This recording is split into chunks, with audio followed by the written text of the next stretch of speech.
საბა, მოგესალმები, ძალიან დიდი მადლობა. მადლობა, რომ პასუხობთ ჩვენ კითხვებს. კი ბატონო. მადლობა შესაძლებლობისთვის. კი ბატონო.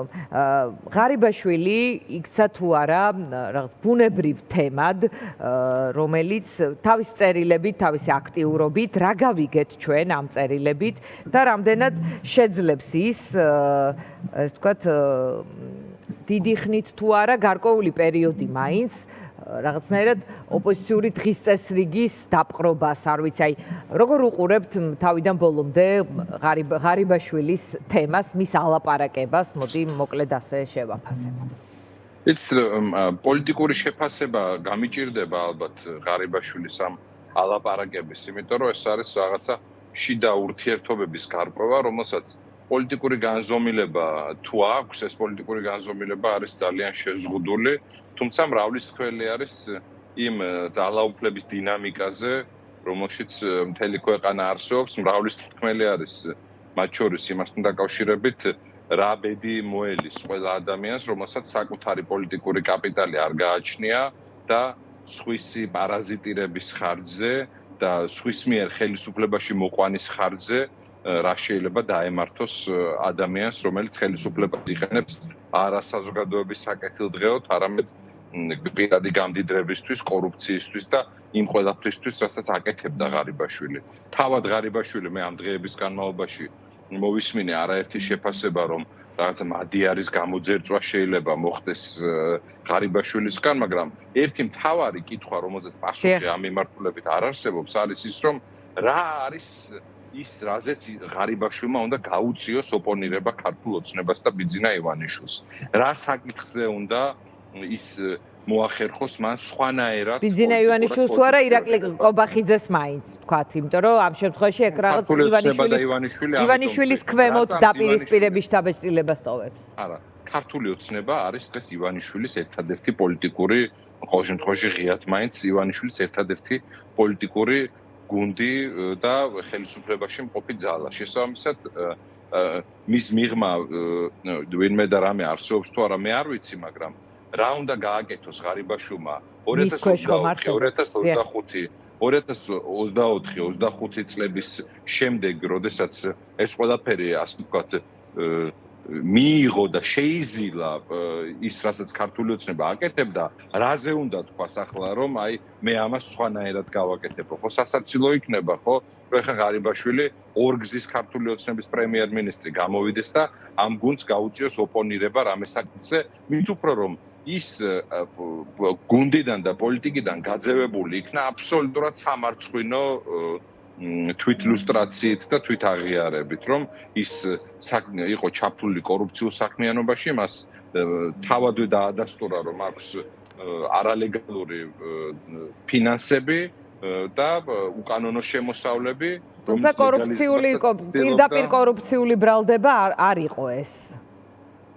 ხო, დიანა, არა იყო მაშინ არალეგალური უკანონო შემოსავლების აი ამ შენათვალს კი გასაგებია, მაგრამ ეს ფინანსები იყო ან სამოხელეო დანაშაულის შედეგად მიღებული, თორე კეთილმა ფერიამ არ მოუტანა ალბათ. კი ბატონო, აი ბიუჯეტის ფულსო არის, ანუ მდინარაძის შენათვალს თუ ღარიბაშვილის წერილის ლოგიკას გავყვებით, იმ შენათვალში კორუფციული ბრალის აღიარებას თხოვდნენ, რათა მისი პოლიტიკაში მოსვლის რისკები მინიმუმამდე, ასე ვთქვათ, გაექროთ სრულად. ანუ ამ წერილის ლოგიკის ეს არის გაუფასურებული ეს ყველაფერი, თორე ჩვენთვის დიდი ხანია ღარიბაშვილი არის კორუფციონერი და თავიდან ფეხებამდე ჩართული კორუფციაში.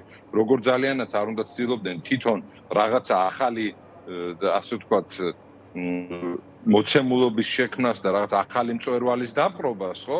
ღარიბაშვილი არის თხემით ტერფამდე კორუმპირებული სრული პოლიტიკური არარაობა, რომელიც ივანიშვილის პოლიტიკური მხარდაჭერის გარეშე არც არაფერს არ წარმოადგენდა და მომავალშიც არაფერი არ იქნება. საბა, შენი აზრით, რატომ არ იყო პირდაპირ კორუფციული, აი ბიუჯეტის, აი რაღაც ამ ტიპის ბრალი თავიდანვე, თუ ამაზე მისი დათანხმება იქნებოდა შეუძლებელი? თქვენ მე მთხოვთ ახლა აი ამ რაღაცა ძალიან უბადრუკ მოცემულობაში პოლიტიკური ფსიქოანალიზის გაკეთებას, რაც მე არ ხელმეწიფება პირდაპირ გეტყვით, იმიტომ რომ ვინ რა მოტივით და რატომ გააკეთა, მე ეს არ ვიცი. მე წლებია პირადად მე ვსაუბრობ ფაქტიურად ღარიბაშვილის კორუფციულ საქმიანობაზე და შემიძლია დადასტურებულად გითხრათ, რომ ირაკლი ღარიბაშვილი არის საქართველოს ისტორიაში ყველაზე კორუმპირებული პრემიერ-მინისტრი, რომელიც პირველ ჯერზე კორუფციაში შეეწირა, ივანიშვილმა აღიარა კიდეც, რომ თავის ნათესავებს ვერ მიხედაო, მერე თავად დააბრუნა, მერე მადა გაეზარდა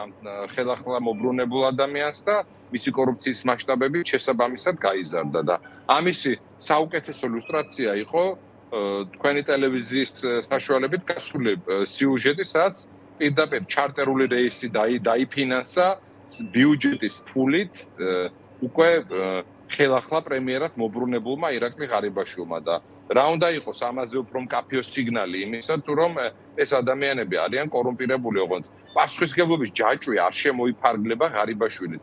ყველა ვინც მას საშუალება მისცა, რომ ეს ეკეთებინა, ყველა ვისი კონსტიტუციური პასუხისმგებლობაც იყო, რომ ამაზე მოეხდინა რეაგირება, ყველა ვისი ვალდებულებაც იყო, რომ პოლიტიკურად ემხილებინა ღარიბაშვილი და პირში წყალი ჩაიგუბა, იმიტომ რომ თვითონ დაწინაურებული იყო მართველი პარტიის შიგნით, ყველა ამ ადამიანის პასუხისმგებლობა არის ის, რაც ღარიბაშვილის ისტორიას უკავშირდება, იმიტომ რომ ღარიბაშვილის ამბავი არ არის მხოლოდ ღარიბაშვილის ამბავი.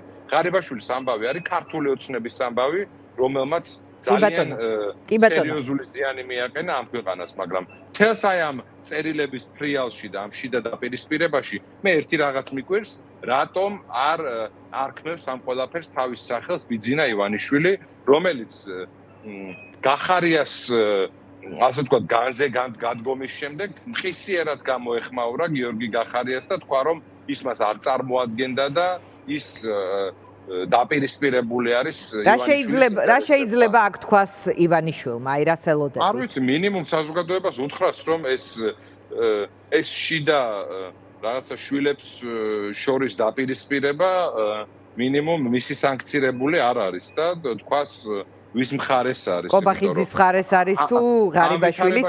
ანუ ამ ტიპის დამატება სჭირდება მას, ხომ ცხადია ვის მხარეს არის? არა, რა თქმა უნდა, ძალიან ცხადია ვის მხარეს. ვინ თანამდებობაზეა და ვინ საპატიმროში?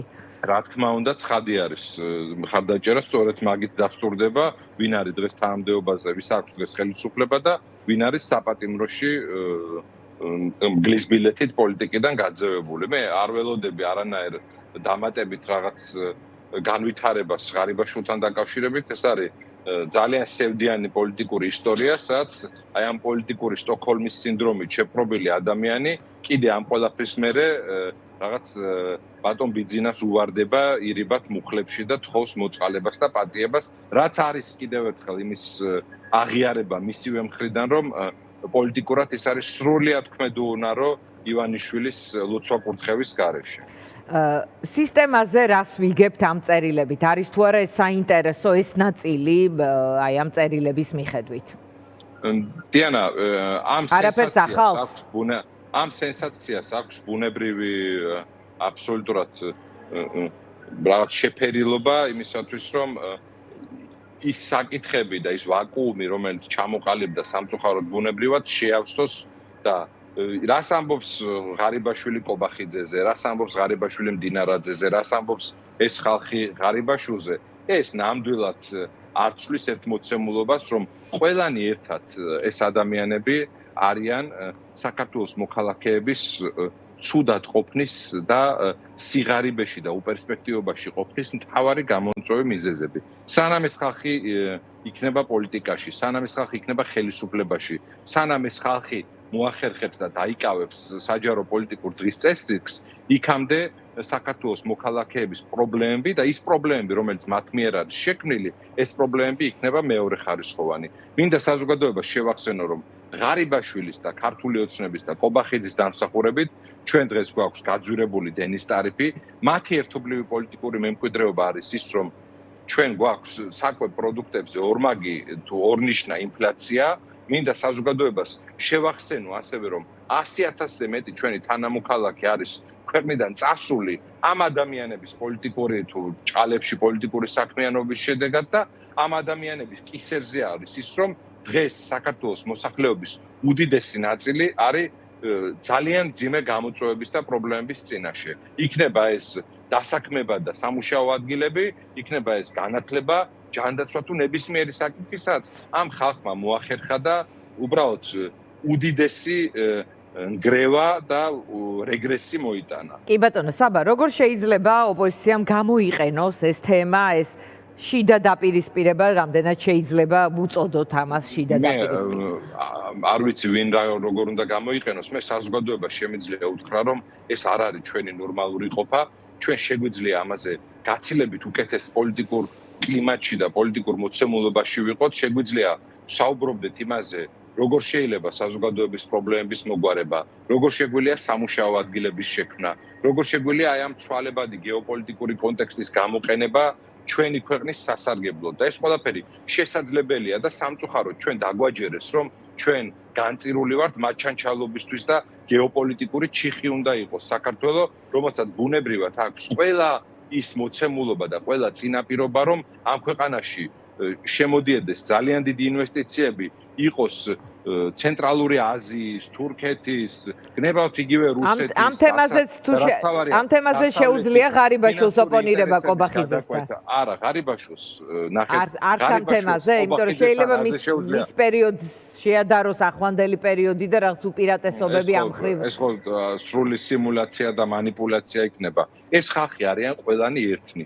როგორც არ უნდა ცდილობდნენ საზოგადოებაში ახლა იმის წარმოჩენას, რომ ვიღაცა არის უფრო ნაკლებად კორუმპირებული, ვიღაცა არის უფრო მეტად კორუმპირებული, ვიღაცა არის უფრო ეროვნული, ვიღაცა არის უფრო ნაკლებად ეროვნული და ქართული ფასეულობებს უფრო უარესად იცავს, რეალობა არის ერთი, რომ ქართული ოჯახები მათი ერთობლივი მმართველობის შედეგად არის დაზიანებული, ამ ქვეყნიდან ხალხი გარბის, საშუალო შემოსავალი არ არის საკმარისი იმისთვის, რომ ადამიანების ელემენტარული საყოფაცხოვრებო საჭიროებები დააკმაყოფილოს და მე მინდა ხალხს უთხრა, რომ ჩვენ შეგვიძლია ამაზე გაცილებით უკეთესად ვიყოთ. ეს არის მთავარი, რაც საზოგადოებამ უნდა იცოდეს, რომ ჩვენ ამ ყოფას, რასაც მიგვაჩვიეს, უნდა გავცდეთ, იმიტომ რომ ბევრი შესაძლებლობები არის, ბევრი შესაძლებლობა იკარგება დღეს სწორედ იმის გამო, რომ ქართული ოცნება არის დღეს ხელისუფლებაში და ამ ხელისუფლებას იყენებს პირადი გამდიდრებისათვის და პირადი მიზნებისთვის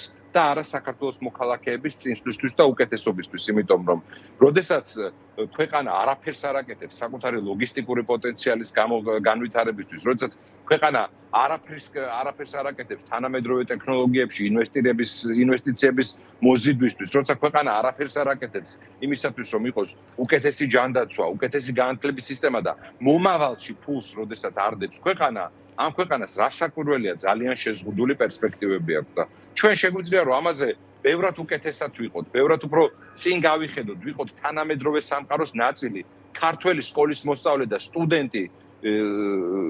სტუდენტს კონდეს თანაბარი შესაძლებლობები ევროპის და დასავლეთის და ნებისმიერი წამყვანი ქვეყნის ახალგაზრდობასთან, იმიტომ რომ ეს ჩვენ შეგვიძლია ჩვენ ძალიან სერიოზული ადამიანური და არამხოლოდ ადამიანური კაპიტალის ქვეყანა ვართ, ჩვენს ქვეყანას აქვს უნიკალური მოცემულობა, უნიკალური გეოპოლიტიკური მდებარეობა, უნიკალური შესაძლებლობა, რომ საქართველოს გადაიქცეს აი ამ დიდი რეგიონის, რასაც ქვია ყოფილი პოსტსაბჭოთა სივრცე, აი ამ რეგიონის და აღმოსავლეთ ევროპის ბუნებრივი ცენტრი, სადაც შემოვა ინვესტიციები ცენტრალური აზიიდან, შემოვა ინვესტიციები ევროპიდან და დასავლეთიდან და ყველა აი ამ დიდი მოთამაშეების საერთო ინტერესის გადაკვეთის წერტილი გახდება საქართველოს.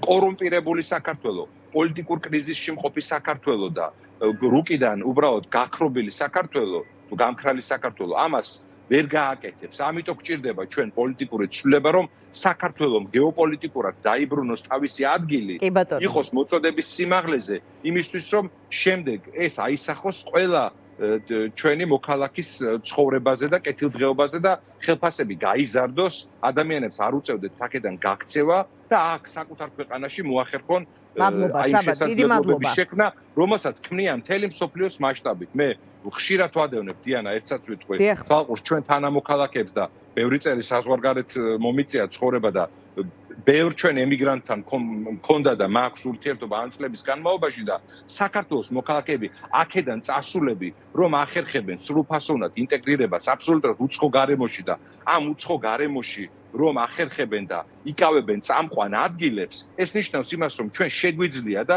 ჩვენ უბრალოდ ასპარეზი გვჭირდება და ეს ასპარეზი უნდა შექმნას ხელისუფლებამ და ეს ხელისუფლება ამას ვერ გააკეთებს, იმიტომ რომ კონცენტრირებული არის ერთადერთ ამოცანაზე, რომ შეინარჩუნოს ძალაუფლება.